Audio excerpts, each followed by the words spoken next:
Supreme Court refused to block a Texas law that allows everyday citizens to sue abortion providers. Well, then California Governor Newsom wants to take that law and flip it and allow citizens in his state to sue assault weapon and ghost gun providers. Now, would you do something like this? Is it an effective legal strategy? In New York. The answer is yes. When I heard about that, I said to my team, we need to follow his lead. And the reason why that is because gun manufacturers and gun distributors in this country are immunized. No liability whatsoever. They're the only industry that is protected in this country. And given the carnage, and given the fact that this is the 9th anniversary of Sandy Hook, I am sick and tired of prayers and individuals whose hearts go out to all of those who have lost lives. We can do something about it. And what we need to do is hold these gun manufacturers and these gun distributors liable. But making them liable is different than letting private citizens take action. Is that do you make that difference? And so the issue is allowing private citizen, and is that a way to get around, again, this immunization, the fact that they have been immunized and the fact that we don't hold them liable. And so we are reviewing it. We are talking to California. And so this is a first. Yes, the Office of Attorney General Letitia James is looking at that model, and I congratulate Governor Newsom. Thank you. This is New York Attorney General Letitia James issuing a major announcement that she's now looking into New York following California's lead to create a law that empowers private citizens to enforce an assault weapons ban.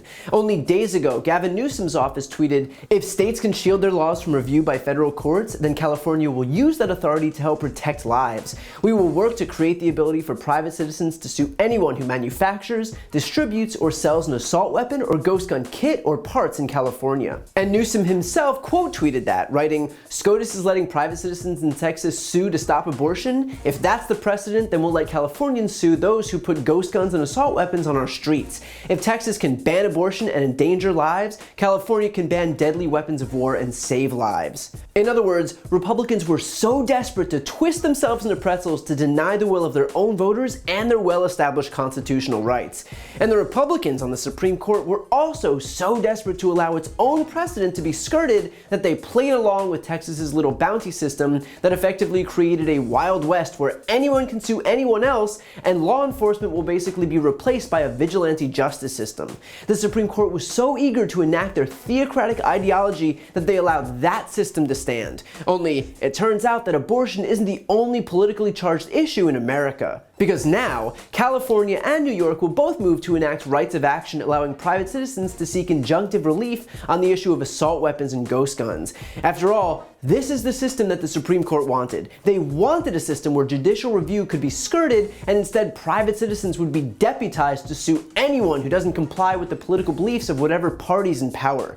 They asked for this, and now they got it. And by the way, if you were wondering the extent to which Republicans are beginning to realize how much they screwed up, the gun rights group Firearms Policy Coalition filed a legal brief siding with abortion providers in Texas, arguing that the enforcement mechanism would allow other states to use the same tactic to limit gun access. And that's exactly what happened. In other words, even gun rights groups rightly realized the lunacy of allowing this law to stand. And now they're the ones who are going to suffer the consequences of their own party's desperation to usher in an era of vigilante justice to patrol the streets on behalf of a political agenda. Now, meanwhile, State Senator Brian Hughes, who wrote the Texas anti-abortion law, was dismissive of Newsom's effort to restrict gun rights using the Texas law, saying that he didn't think his enforcement mechanism would be effective against firmly established constitutional rights. Right, because after all, why would anyone think that a woman's right to a safe and legal abortion, granted in Roe half a century ago, was a firmly established constitutional right?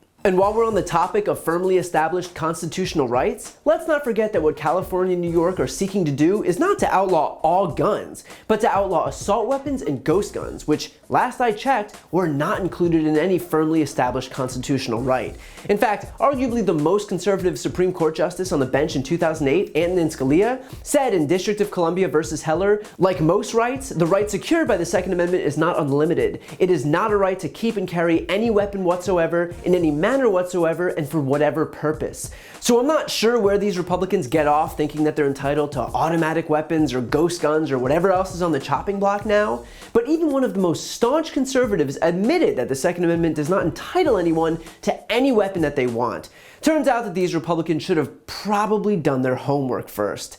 So good on Gavin Newsom and good on Letitia James for taking aggressive action and fighting back against an unpopular, anti-democratic, unconstitutional scheme to enact an agenda on behalf of a minority of far-right theocrats. And this should be a signal to every Democratic governor and state legislature in the nation to fight fire with fire, to show these Republicans that if they want to skirt the law in this country, that it works both ways. The fact is that Republicans have already broadcast that they're going to strip you of your rights anyway, no matter how popular those rights are. So it's about time Democrats got aggressive and showed the GOP what their own medicine tastes like. Take on guns, take on whatever they can think of, and show Republicans the consequences of their actions. Because until we learn to reciprocate, it's only going to get worse. So start fighting back. To see more videos like this, click the subscribe button right here on this screen. And if you want to support my work, subscribe to my podcast, No Lie with Brian Tyler Cohen. I cover the most important stories each week, and my guest is always one of the top political figures, including Vice President Kamala Harris, Jen Psaki, Elizabeth Warren, Pete Buttigieg, Nancy Pelosi, Katie Porter, Cory Booker, and so many more. The podcast link is also right here on this screen, so give it a listen and subscribe on Apple Podcasts, Spotify, or wherever you listen to podcasts.